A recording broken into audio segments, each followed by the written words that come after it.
এই মেকআপ আর্টিস্টের প্রফেশনে আমরা দুটো ওয়ার্ডের সাথে খুব ভালোভাবে পরিচিত। একটা হচ্ছে বিগিনার মেকআপ আর্টিস্ট আর আরেকটা হচ্ছে প্রফেশনাল মেকআপ আর্টিস্ট।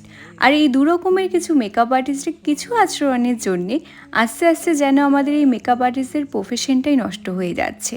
নষ্ট হওয়ার কারণটা বলার আগে তোমাদের বিগিনার এবং প্রফেশনালের আসল অর্থটা বলে নিই।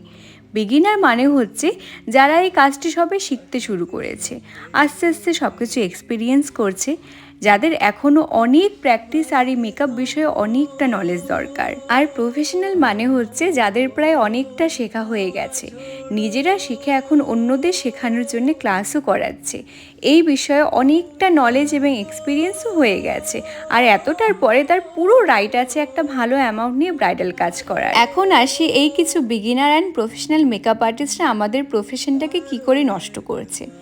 কিছু কিছু বিগিনাররা নিজেদের শেখার সময়